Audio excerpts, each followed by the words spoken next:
I would like to hand over to Tobias Else from Ann Arbor, endocrinologist and co-chair of this guideline. And I will stop share. All right, thank you, Ola. Thank you for the introduction. And I would like to start off right away with an audience question. Your favorite dermatologist calls to get your opinion on which of the following patients to refer to endocrinology for guidance around a glucocorticoid taper. A, patient with poisoned ivy rash and a 10-day course of high-dose prednisone starting at 100 milligrams daily. And just for the international members here, poison ivy is actually a plant that causes a contact dermatitis, which is present in Eastern Asia as well as the Americas. B, patient with cutaneous lymphoma and 3 years of varying dose prednisone therapy, average about 20 milligrams daily, now switch to different therapy. Tapered to 5 milligrams of prednisone, patient experiences tiredness and fatigue. C, patient with 5 years of intermittent up to 4 weeks, 5 times per year use of 2% hydrocortisone cream for mild atopic dermatitis.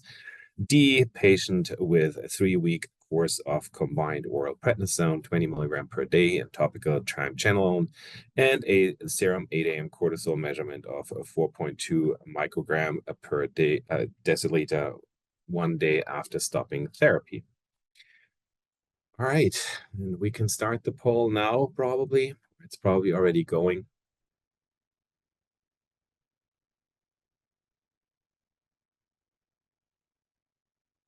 Okay, let's see, are we getting any results here yet?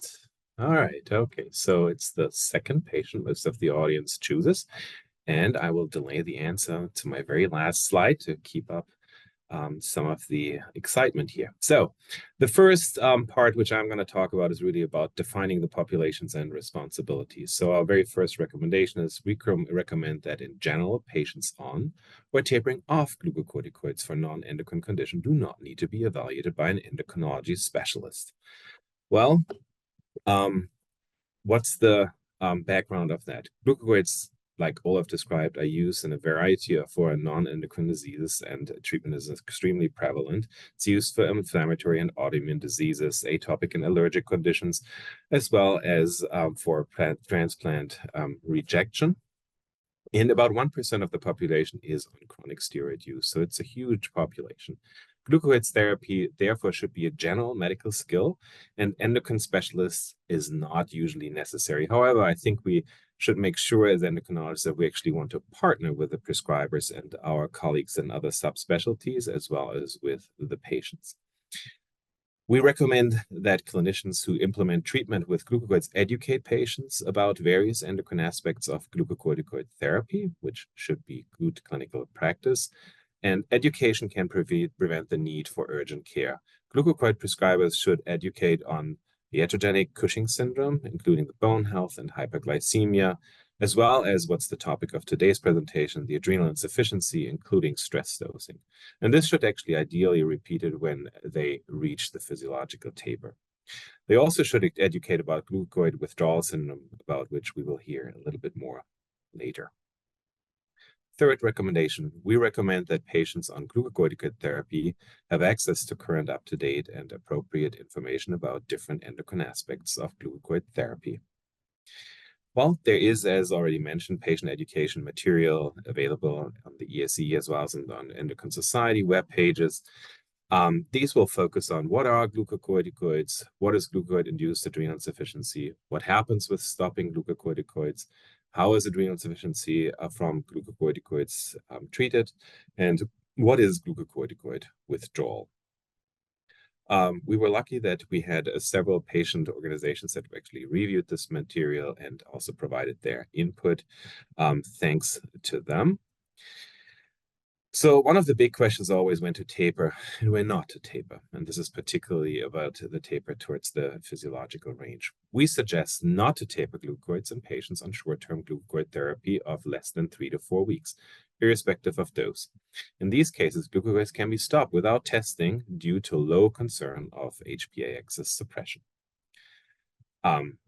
So there are time and dose thresholds for suppressing the HPA axis to develop the risk of glucocorticoid induced adrenal insufficiency. In terms of time, we decided for a treatment greater than 3 to 4 weeks and doses greater than hydrocortisone equivalent of 15 to 25 milligrams per day. And as mentioned by Felix in his introduction, below these thresholds, no taper is necessary. And as you already see, these are ranges just because there is very low evidence for a clear cutoff,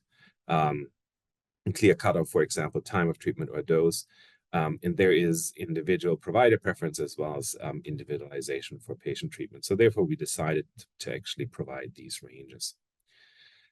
Next recommendation is glucocorticoid taper for patients on long-term glucocorticoid therapy should only be attempted if the underlying disease for which glucocorticoids were prescribed is controlled and glucocorticoids are no longer required. In these cases, glucocorticoids are tapered until approaching the physiological daily dose equivalent is achieved, which is roughly 4 to 6 milligrams of prednisone or 15 to 25 milligrams of hydrocortisone. Obviously, only taper when the disease is controlled. Before that, there is a little role for an endocrinologist from the perspective of adrenal insufficiency. However, there may be a role in protecting bone health and managing hyperglycemia, but not in terms of adrenal insufficiency.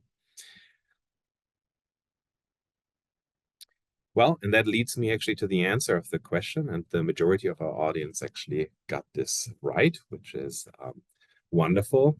And the patient B is the only one that actually fulfills the criteria of a longer than 3 to 4 weeks therapy with 3 years and an average of 20 milligrams daily, which is well beyond the daily dose equivalent of 4 to 6 milligrams of prednisolone. And it is now tapered to about this range, and he experiences some symptoms. So I think this is somebody where an endocrine further evaluation could make sense. However, for example, if this dermatologist is very astute, he or she can also take on this task and accompany the patient with further tapering below the physiological range and wait for a recovery of the HPA axis in case it's compromised.